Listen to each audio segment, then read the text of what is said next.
Perfect. So we have Ryan from Calvert, Alicia from Calvert, and then we also have Wayne and Gabby. So we're here just for a nice, quick, informal interview, catching up with some of our top clients here from Calvert, just learning a little bit more about what they do and the value that they offer in their coaching and mentorship program, and essentially how we use our audience with their audience as well too, and getting caught up with a few of their flip projects. So without further ado, let's hand it off to Wayne and Gabby, learn a little bit more about what you do, what keeps you busy, and what you currently have on the go right now. Well, full-time real estate investors in Edmonton, and we invest in Calgary as well. We've been investing for just about a decade, just a pinch under a decade. We're parents.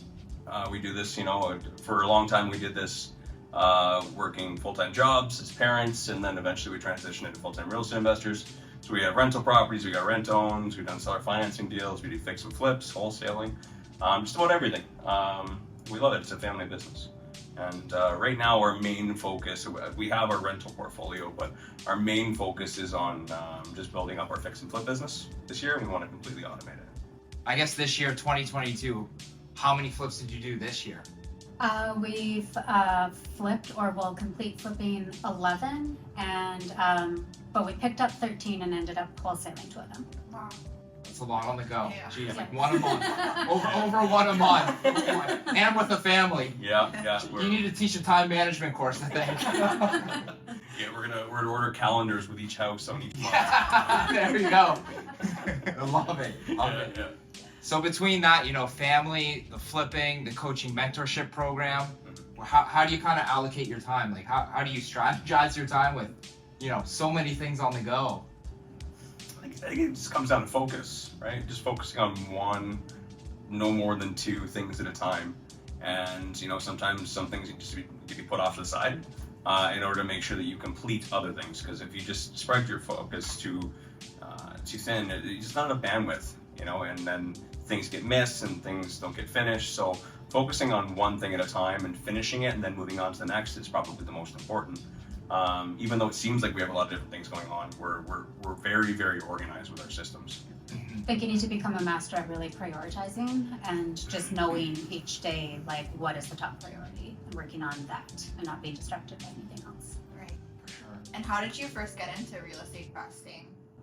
I'll make a long story short. I was working, doing my career, doing welding inspections, and I met a guy. Everybody was in the lunchroom. They were all talking about what they're investing in. Someone said gold, someone said oil companies, and then this one engineer came in and they're like, "Hey, what do you invest in?" And he's like, "Real estate." And everybody's like, "Whoa!" And I was really interested because I was just reaching that point in my life and in my career where I was kind of like hitting the ceiling. There's nothing else. I've taken all the courses. I've reached the highest pay grade. Yeah. And it's like the only thing I have going for me, like for potential, is like management. And like just it really bothered me. So I was thinking about different ways to keep myself occupied, to challenge myself. And then when that came in, I went. He finished saying that. I chased him outside the lunch trailer and I asked him, "What do I got to do?" And he recommended a book, and I read that book, and then I gave that book to Gabby, and I'm like, "You got to read this book." And I mean, the rest is history. We literally just been learning and taking courses ever since, and just continuing to better ourselves. What was the book? Rich Dad Poor Dad, I'm assuming? It's actually one of the early books that we read. Actually, we always had that on our bookshelf. I never read it, but like the Bible of real estate investing. I wrote down. It was actually Real Estate Investing in Canada by Don Campbell. Oh. Okay. Yeah, and that just gave us the basics, the fundamentals of how to invest for cash flow and choosing markets and that kind of stuff. Yeah. And I think once you realize that this is a thing, this is because nobody else talks about it. Once you realize there's a community that it's a thing, you just get fascinated by it. You want to keep learning more and more and diving deeper into it, and just been obsessed with it ever since. Yeah. So your first property, I could imagine quite nerve-wracking. Do you ever remember buying your first property and kind of the process? And love to uncover that story. So many mistakes. There's like so many mistakes. Yeah. It was just, we thought, oh, we're gonna move into this, and then we're gonna add a secondary suite in the basement because we want 2 incomes, and it's gonna pay our mortgage. And then we bought a property and found out we weren't able to create a legal suite, and we spent all this money, and the realtor that we used wasn't experienced with it, so it was a big learning experience. But I mean, we still own that property today. Hey, cash flow is really good. We were eventually able to legalize it, and though we lost a lot of money on it, you know, with everything that we learned through education, we've actually, you know, to this day, it's profited pretty good. Like the return on our investment is actually really good. We were able to fix it with what we learned. Was it the zoning that you couldn't? Yeah. Okay. Yeah, that was before. It was a half duplex when half Okay. duplex couldn't be suited. So Yeah. we just had to sit and wait, and then eventually the city said, "Hey, you can do it." Nice. Yeah. Worked out in the end. Yeah. Yeah. Worked out great. So you both got into real estate at the same time. So you were both kind of on board. You didn't have to convince one or the other to get into real estate. I was not on board. Yeah. No, Wayne basically said to me, like, right from the beginning that basically, like, either we both need to be on board or this isn't happening, but it's happening. Yeah. So get on board. Was basically my option. So loving and supporting. Yeah. Very persuasive. I was not into real estate investing for many years, and it was really hard. It was hard on the marriage, it was hard on our relationship, it was hard as new parents. Like a few years in, we had our daughter Everly, and it was just a struggle. I didn't like what we were doing. I was managing tenants, something I never wanted to do, and like that the age old like fixing broken toilets and tenants and like just like in the depths of it and just like hating life. And it took a long time for me to come around and process kind of like what could come out of this and like where we were actually headed, instead of just like being stuck in the now of like what my tasks were. And I think it really didn't turn around for me actually until a few years ago, like 2018, 2019. I actually started like working kind of with a personal coach and like realizing kind of like what I wanted out of life and like all that kind of stuff. And it kind of changed my perspective, and that I could incorporate things with real estate investing and match them up with like things that I'm passionate about. And so I started running women's real estate investing mastermind groups, and I was like, that's what I was passionate about, like bringing women together and women who invest in real estate. Like that's really cool. So I just found a way to like make it tolerable. And then once I was able to do that, I was able to like, it just like opened up everything. Now I'm like, I love real estate investing. So I had to figure out how to really incorporate it into my life. And but we said a decade, and then I just said a few years ago. So 7 of those 10 years I hated. I think that we were talking about this before we started this interview. Was that you're asking about rental properties. Mm-hmm. And yes, we started with rental properties, and now it's like we don't buy any more rental properties. And nothing against rental properties. I think they're a great investment class, but they weren't fulfilling us. It was the worst part about real estate investing was owning them. So it was, once we realized that, let's stop buying rental properties. Let's start focusing on, other parts of the business that we do like doing. And then, like flipping houses, for example, like we really love doing that. It's fun. It's great for content. It's fast money. And you get to, take something ugly and make it beautiful. And it just makes you feel so much better, as opposed to like constantly dealing with phone calls about toilets. You know what I mean? It's not that fulfilling. Yeah, no, I had one property where the tenant almost burned the house down. First tenant, first property. Oh. He called me at 11:30 at night saying, "Hey Ryan, you might want to come and see the house right now." I'm like, "Oh my God, what is going on?" So I think we definitely all have those horror stories, and trying to withstand them is, I guess, it takes something special. Trying to, envision the end game and just know in the long run that hopefully it all, obviously, all works out, and having a why behind why you do it, which could obviously assume family, children as well too. So having that why behind everything is fine. That's what's nice about real estate investing, though. There's so many different avenues to make money, or whatever you're passionate about, you can do that. There's not just one track. So Absolutely. That's what's good about it. So in terms of your design for your flips, do you do the design yourself? Do you have an interior designer? How does that kind of work? Yeah, we do the design ourselves. We've hired an interior designer once to help us figure out just a kitchen layout. Like we were debating whether to take down a wall or not.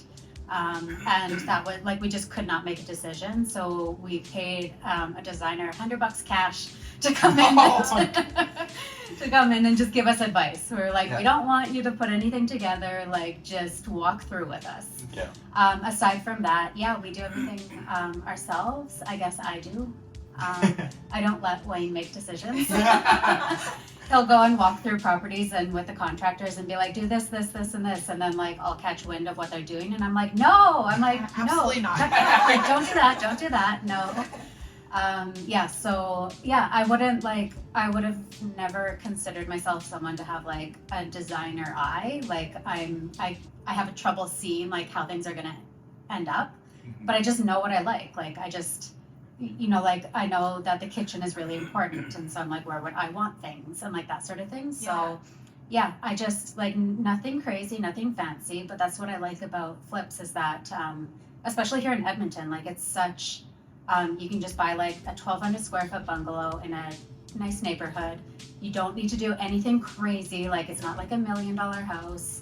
It's just like a nice like family home, and you just need to make it look nice, right? And so it's just easy to kind of go in and pick the little spots where you want to add a little pizzazz. Yeah, and just copy what the new builders are doing right now, more or less. Like it's pretty simple stuff. Luxury vinyl plank, baseboards, white walls, and just the cabinets and the black fixtures. It's pretty straightforward stuff actually. Once you've done one or two, you realize, wow, it is pretty simple. And then it's just the extra things that you do, like what you call it? Pizzazz? Is that what you said? Pizzazz. I like that. Pizzazz, like sometimes you put a little extra money into something like a feature wall in a fireplace, or just maybe something in the basement, just something that's going to catch someone's attention. That's going to be memorable for them outside of the kitchen. The kitchen's always the most memorable thing. That's where everyone, that's where they gravitate towards after they're doing their walkthrough. But there's always something I want to be memorable in there that makes it stand out from every other property that everyone else sees. Do you have something signature that you do in your properties, like a wall that you do in all of them, or just something that they would know it's your flip? Well, everybody's copying us now.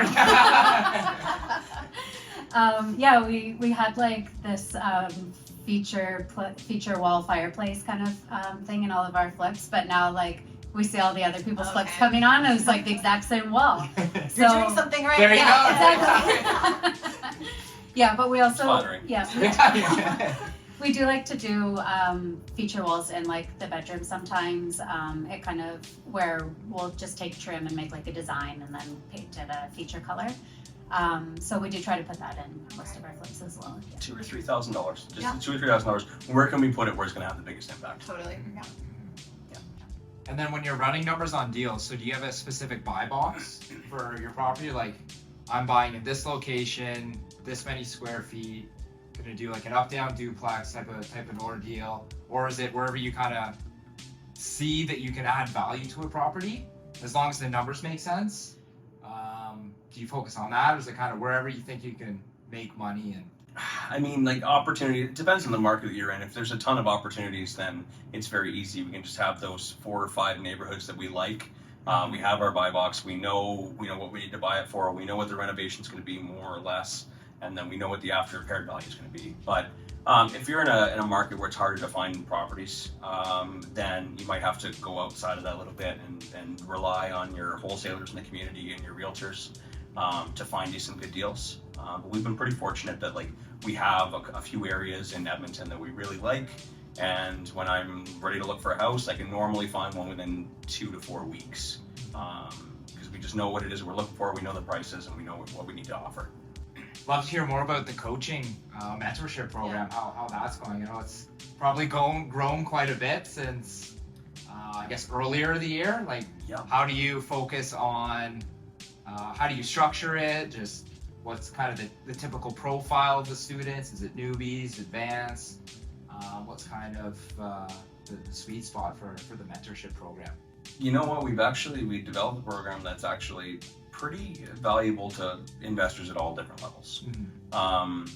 I'd say the most valuable thing, we have so many different things, like I can list off all the things, like all the courses and all the workshops we do every month, and the weekly coaching, everything else. And everyone's always like, oh, that sounds cool. And I get all these free courses from Barry McGuire, and it's great. But I'd say the most valuable thing, in my opinion, and the feedback that we get from our mentees, is just the ass kicking.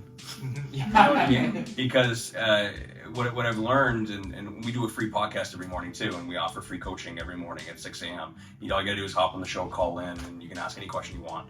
What I've learned is that there's no shortage of information out there in the information age.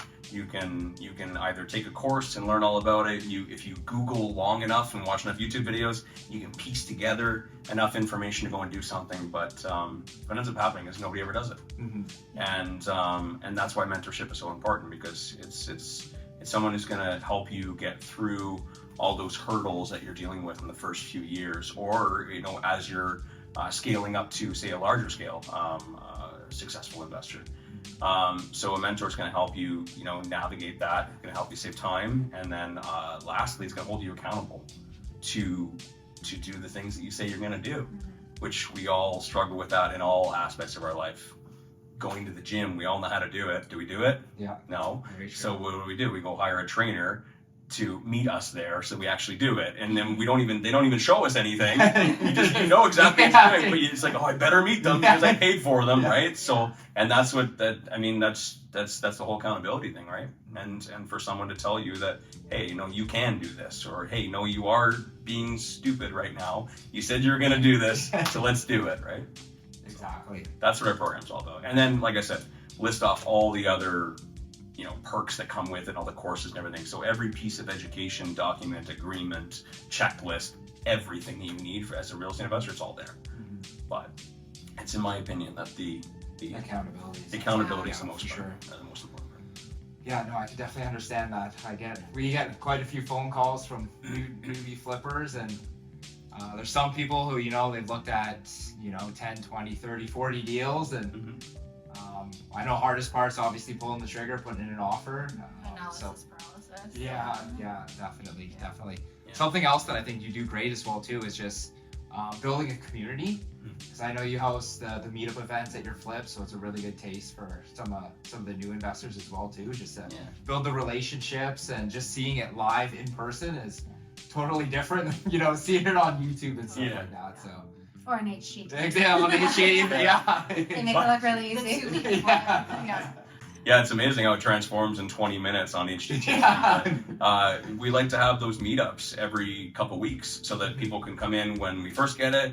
2 weeks later, they can see it in demo stage. 2 weeks later, they can see it in prep stage. 2 weeks later, they can see it when it's being painted. 2 weeks later, they can see when it's all being put together and the kitchen cabinets are in. It's cool. They get to see the whole process like they're a part of it, and they can ask any questions they want while we're there. But where did you find this, and how much did this cost? What struggles and challenges have you had? And they get to learn almost hands-on. So, and it's great. Like you said, we get to network and hang out with people and surround yourself with like-minded individuals. What's your favorite and least favorite part of flipping? I feel like this is a really good one for you. Start with your least favorite.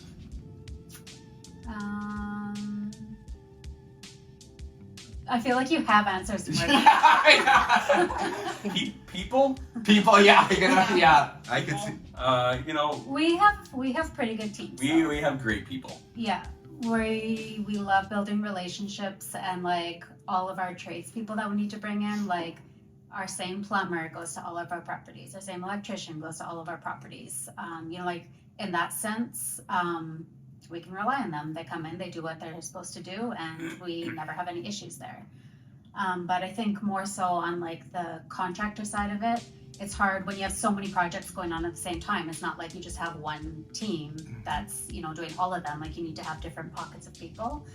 And it doesn't always go as planned, I guess. No one's ever going to have your business, your interest in your best interest in their mind. Like selfishly, they want the best for themselves. And not to say that people are, selfish always, but I'm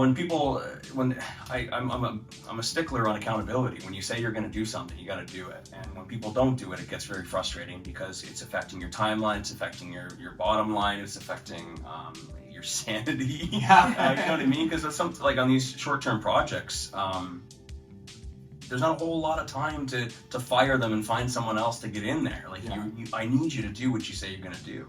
And sometimes it doesn't work out. And I'd say that's probably the worst, is because it's frustrating. Do I just stick with them and just tough it out, or do I fire them and hire somebody else new, and it's going to, cost us an extra few $1,000s because we have to, things are being held up. Yeah. Right. So I'd say that's probably the worst. The best part, I'd say the transformation.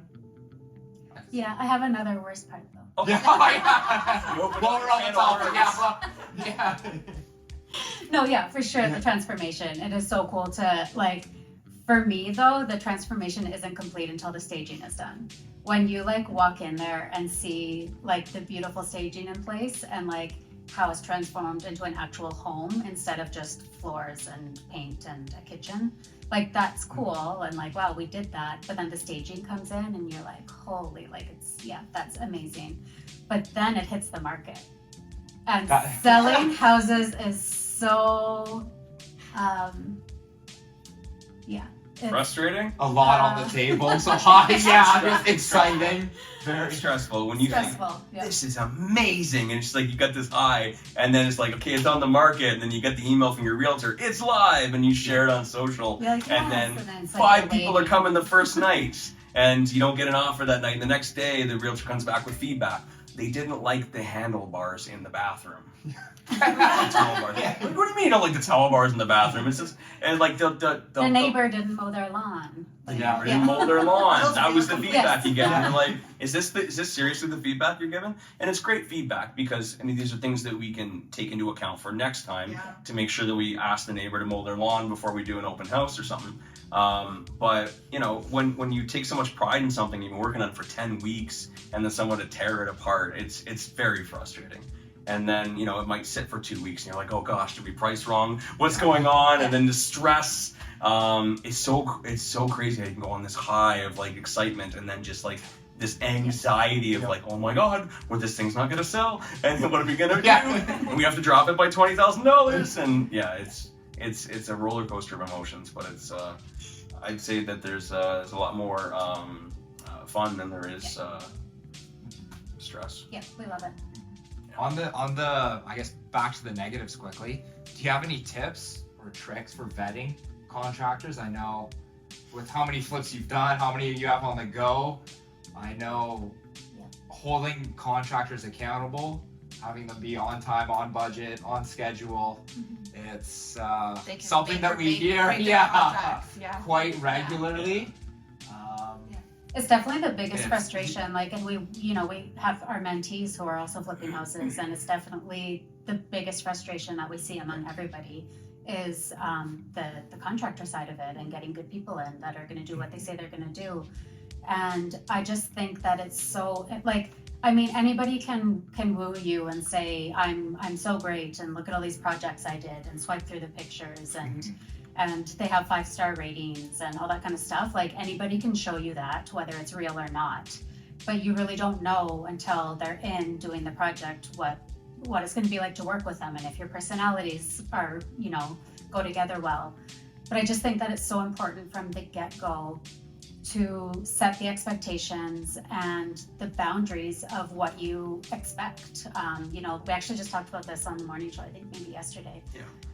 That, like, even the expectation that they're there from like 9 to 5, Monday to Friday, because some people will, keep different hours and prefer working in the evenings. And then you don't really know their hours. Like, are they billing me correctly? I don't know. I didn't go pop by at 8 to see if they were there. Like, so just the expectation that they'll be there from 9 to 5, that, when we get our flips, the first thing we do is we walk through with them. I have my notepad, and I write out an entire scope of work, every single room, every single item, what is getting touched, what's getting replaced, what's going to happen in each room. And I provide that to them with an expected timeline. So I type it out and I give it to them with what our experience on what the timeline should be. So they know what we're expecting, and we can say, okay, we're in week 5. How come where's the disconnect here? Why aren't we on track? And maybe something happened that caused it, and it's, it makes sense, but maybe it doesn't. So to be able to reference back to something and and say, this was the expectation, why aren't we here, is super important. And I think that that's, yeah. The only thing that I would add is when you're trying to figure out if this person's right for you or this team is right for you. The only true way, like Gabby said, they'll swipe through all the pictures of all the other projects. They could have pulled those things off Google Images. You don't know. That's true. So you just got to try them out and try them out. And I like to give contractors small jobs first. Hey, can you paint? Hey, can you do these baseboards? Hey, can you do some flooring? Just gotta see how the relationship is. See if they're showing up on time. See what kind of craftsmanship and what kind of finishing, what their finishing work looks like. And then see what the communication is like as well. Because if you're trying to build a team you want to use consistently, you want to make sure that you have good level of communication. That when you say something, that they understand it, and when they say something, you understand it. And that's going to create a great relationship to work for years to come, right? So just try them out, I would say. And if it doesn't work out, quickly just get rid of them, and then just try someone else. That's the only true way to know if it's going to work. What I say is to date them. Don't marry them. Date them. See if it works out. If it doesn't work out and you can't see yourself with them for the rest of your life, then get rid of them. That's really good advice. I like that. I like that analogy. That's good. So then do you do like on a weekly, bi-weekly basis?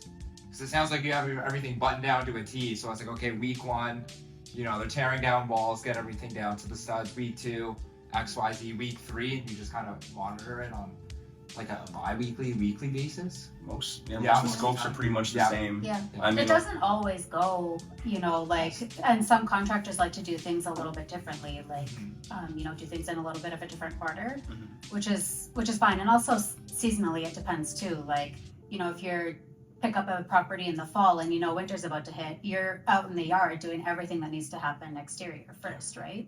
So things can happen in different orders, which is fine, as long as you can see that, It's progressing. in a week they've done enough work that, it fits kind of the schedule. that comes with experience. Yeah, for sure. Do you have anything that really surprised you on a flip, like something that you came across that you were really not expecting, something that really extended the timeline? What's the craziest one? Probably the roof, right? Yeah, that was the biggest surprise. That was the biggest surprise. Or the most expensive surprise. That one. So we don't always get our own home inspections. We walk through houses and we know that all this stuff's getting redone anyways. And there's a few things that I look for and I have experience with in knowing, okay, when you do a home inspection on a rental property, your home, you want to check the plumbing, you want to check the electrical, but we're replacing all those things, right? So I'm looking at like the roof, I'm looking at the windows, I'm looking at the foundation for what's, accessible. And I walked through this house and I knew exactly everything was going on. And I saw the roof was old cedar shake shingles. I'm like, they need to be replaced. Okay, cool, no problem. What I didn't know was that in St. Albert, they don't put any plywood underneath the cedar shake shingles. Well, they didn't at the time. They didn't at the time? Yeah. They It just was, used that strapping. code was just strapping, yeah, you didn't need to play with. So I didn't think, and I hate going into attics. I'm like, that I'm just gonna take the chance. If there's no insulation, we pay for it. That's just my opinion on it. Yeah. I'm not going into an attic, and I never did. And when our roofer came to quote it, he goes, there's no sheeting on top of that roof, eh? And he's like, it's gonna cost you. It's a 2,200 square foot house. It was a big house. So it ended up costing, the original quote was, we had multiple quotes. The original quote was like $10,000 or $12,000 for sheeting. And then we ended up getting it for $7,000, which is really good. We had a good relationship with the roofer. So it ended up costing us an extra $7,000. And it's like now, every single time I go, and I gotta look now. So that was one of the biggest surprises, I'd say. What year was that house? Do you remember? What's this year? Oh, what year was it What built? year was it built? Yeah. Oh, that's a good question. 70s. 70s, yeah. Some questionable codes back then. Yeah, for sure. And you know what? Our roofing specialist said, in all the years I've been doing this, I've only ever seen it once, and it was on a barn. Jeez. Okay. So he's like, it's not very common, Yeah. but it's now it's something we look for, that 1% chance that it happens. So. Yeah. Jeez. We covered quite a bit. What's the vision for the future next, 5 years or so? I just keep doing the things we like doing, I guess. That pay us. You know? that makes sense. You know, if you can find something you like doing and that's fulfilling and you're able to help other people, I mean, that's the best business to create. And that's the type of business that I'd like to create. I'd like to automate our fix and flip business so that it's we're less hands-on. We only work a few hours a week on it right now. But I wanted to automate it so I can do 3 to 5 flips at a time, you know, working out to be somewhere around 15 flips a year. And then just choosing when we want to go in, you know what I mean, and not having to go in. And that's going to free us up for more time to spend time with our family and then work on other projects that we like building. So, Perfect. Yeah. Painting a nice picture for the future. And yeah. love to have that as well too, you know. Work as you please, and very hands off. I think that's it. A lot of real estate investors' dream is to have everything automated, have a team, your system, processes, kind of policies in place in order to just, you know, maximize time for the things that matter. That's why we do it, right? There we go. Exactly. Perfect. I think we covered pretty much everything. So just really wanted to thank you for the time. You've been a huge help, huge support. Hopefully it feels mutual and beneficial as well too. Absolutely. I wanted to add in there as well that, like, you know, just since we started working with Calvert, it's been seamless. It's been easy. I think that's you know, we have other private lenders that we have access to. But when we started thinking about scaling up, we're like, okay, we're going to need access to, I don't want to keep going to different private lenders and, you know what I mean, for one-offs and stuff. We want to have a relationship with a mortgage company that can help us scale our business. And we were talking about this on our way here, because we think about it all the time. Just like the communication, just, as you can tell, communication's very important. You know, like when we call people, answer. When we email back immediately. And it's just, it might not seem like a lot, but when you're running a fast-paced business like this and you need answers quickly, it goes a long way. So we're super happy to be working with Calvert, and we thank you guys. We're glad to hear. Thanks for that feedback. Yeah, we love working with you guys too. Yeah, we're looking forward to a continued relationship, and thanks for joining us. Thank you. Yeah. Perfect.